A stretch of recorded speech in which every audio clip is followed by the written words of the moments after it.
Hello, all my friends. I hope you guys are okay. This morning I will do chapter 26 for you. I'm a little bit congested just because it's cold, so sorry if my voice sounds weird. This is so strange. I don't like talking into my computer. I much prefer talking to your actual faces. Anyway, chapter 26. So, we just found out some very exciting news. They're going to Washington, D.C. because they are winners. And Claire acted like a fool at the end of the chapter and pretended to be her friend, even though she's clearly not. So that was weird. All right, so chapter 26. And sorry if I stop and drink some tea. I just woke up. I really have been sleeping way too much. Anyway, in the midst of all the commotion, Mr. Dimming seemed to get an inspiration. "Let's go out to dinner to celebrate," he announced as the last of the studio lights were turned off. "Great idea," Connor said immediately. "I'm starving," said Amanda. "Even though I wasn't on camera, I've been too nervous to eat all day." "Me too," Elena added. "How about linguinis?" Connor suggested. "They've got all-you-can-eat spaghetti." Leave it to Connor to know all the best places to eat. "They might go out of business after you show up, Connor," Mr. Dimming said with a laugh. "Don't go embarrassing me now." "Don't worry, Mr. D. My max is about 12 bowls of spaghetti." "Linguini's is perfect," Rose's dad said. "It's walking distance, just around the corner from the studio. These kids deserve a special night out." I looked at Mom, not sure if this was a good idea. Then Elena walked over to me and said, "You'll come too, won't you, Melody?" "Yeah, Melody," Rose added. "Come with us. You did really great tonight." "We couldn't have won without you," Connor said as he buttoned up his coat. Their words made me feel like one of the helium balloons that some families had brought. "Well, I wouldn't go that far," Molly said, glancing at Claire. "Balloons do pop." "You weren't up there," Connor reminded Molly. "So you coming or not?" Rose asked. "Sure," I tapped. "It will be fun." I glanced at Mom again, who nodded. Dad took Penny home, and Mrs. V gave me a hug and promised she'd see me in the morning. The air was brisk and the conversation silly as we headed for the restaurant. "How many windows do you think are in that office building?" Connor shouted, pointing to the tallest one we could see. 5,274, Rose answered. "Man, you're good," Rodney said. "How did you know that?" "How do you think I got on the quiz team?" Rose told him. "I've got smarts." "She's just guessing," Molly told Rodney. "You believe anything." The restaurant had been in that location for years. The outside entrance was designed to look like a bistro from a small Italian village. Painted grape leaves and a tiny white lights decorated the bricks around the door. The door. When Connor's dad opened it for everyone to enter, Connor and Rodney bounded up the steps. The steps. 5 stone steps led upstairs to the dining area. Everyone, including Mr. Dimming, rushed past me and Mom. Finally, Connor's dad, the last to go up, looked at me, looked at the stairs, and the light bulb came on. Do you need some help?" he asked. He was large, like his son. I bet he could swallow a few bowls of pasta as well. Mom replied, "Would you be so kind as to ask an employee where their wheelchair ramp is located?" As if glad to have something to do, Mr. Bates rushed up the stairs. Mom and I sat there in the cold, alone. A waiter dressed in black rushed down moments later. "I'm so sorry, we have an elevator in the back, but it went on the fritz this afternoon. The technician is coming to fix it first thing in the morning."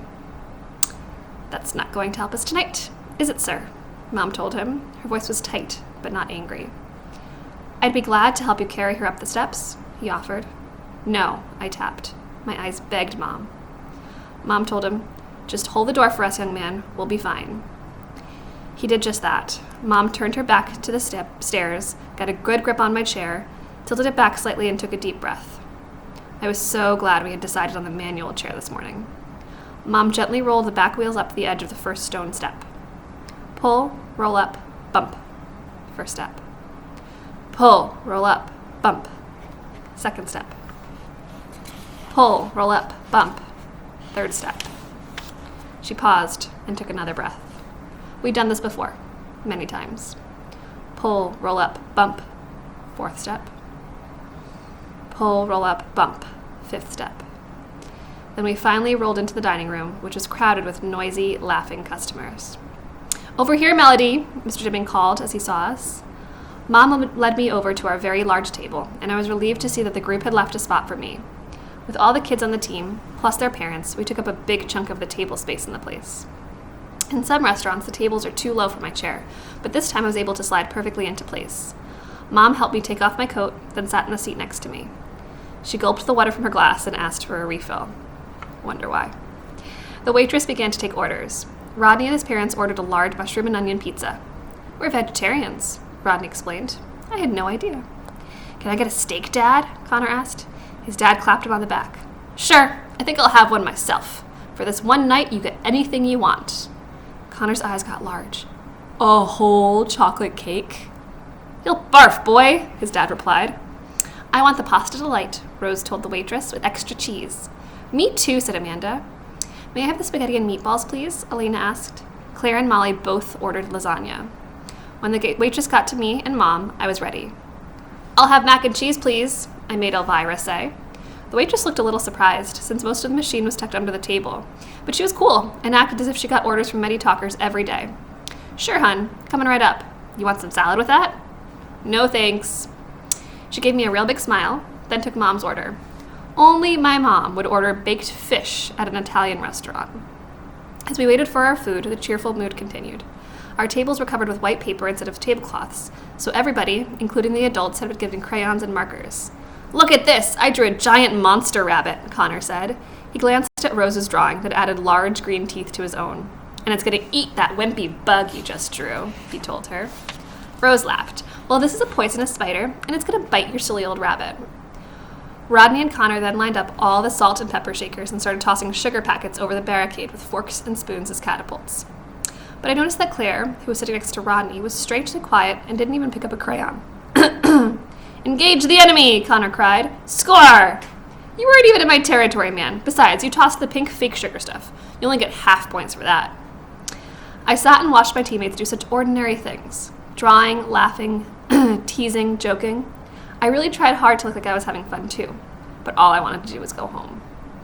When the waitress finally brought the food, forks became important for eating, and the war ended suddenly. Conversation slowed down as everybody dug into their meals. Connor took a huge bite of his steak. This is the bomb, he said with his mouth full. Mom's fish looked a little, well, fishy, as she picked at it with her fork.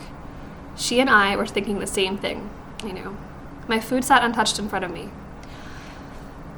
Our family goes out to restaurants every once in a while. Actually, Penny is more of a problem in a restaurant than I am, because she's wiggly and excitable, and she's likely to throw her peas on the floor. Usually, eating out doesn't bother me. Mom and Dad take turns spooning food into my mouth, and I ignore anyone who is rude enough to stare. But this was different. At school, I eat in a special area of the cafeteria with the other disabled kids. The aides put bibs on us, feed us, and wipe our mouths when we're done. With the exception of that sip of Coke at the competition, nobody on the team had ever really seen me eat. Rather, be fed. I didn't know what to do. My food sat there getting cold. I looked at Mom. She looked at me. She picked up the spoon and looked at me with a question on her face. I nodded. Very carefully, she placed a spoonful of pasta in my mouth. I swallowed. I did not spill. I saw Molly poke Claire, and they exchanged looks. Mom spooned one more portion into my mouth. I swallowed. I did not spill. We continued, one spoonful at a time. I was so hungry. Nobody said anything, but I saw them look down at their plates with way too much attention.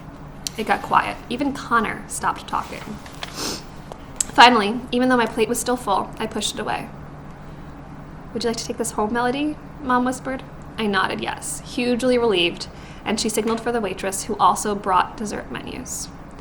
Being reminded of cake and ice cream cheered up Connor, who did not order a whole chocolate cake, but did order 2 slices. Rodney ordered apple pie, while Rose asked for pudding. Claire ended up taking her food home in a box as well. She had eaten almost nothing and barely said 2 words all evening. So what did you think about that final question? That was too hard, Rodney said. Piece of cake, Connor replied, laughing at his own joke. He smeared whipped cream over a second piece of cake. Did you see the hair on that announcer? Amanda teased. It never moved. Must have been made of plastic, Rose said, laughing. What are you wearing to the DC competition? Rose asked Claire. Claire just shrugged. She's acting oddly, don't you think? I wonder if we'll get to visit the White House while we're there, Amanda mused. That would be awesome. I believe it's on our agenda for Saturday, Mr. Dibbing replied enthusiastically. I'm excited about that as well. So what's with you and Melody being best friends, Claire? Elena asked. Claire didn't answer, but she rubbed her hand over her forehead. I don't feel so good, she said weakly. Is it hot in here? No one had time to answer, for at that moment, Claire stood up suddenly, clamped her hand over her mouth, and stumbled from her seat. Are you okay? Mr. Dimming asked. Before he could finish the question, Claire threw up all over his new shoes. Ugh, gross, Connor said, obviously trying not to laugh. Poor thing, Rose said. Whoa, what a stink, man. Rodney covered his nose. Claire's mom rushed her to the bathroom. Mr. Dimming rushed out as well, I guess to clean off his shoes. I wondered if Claire felt as embarrassed as I had while Mom was feeding me. Our little victory celebration was clearly over. Parents gathered coats and checks and paid their tabs. Claire returned from the restroom looking pale. No one mentioned the incident.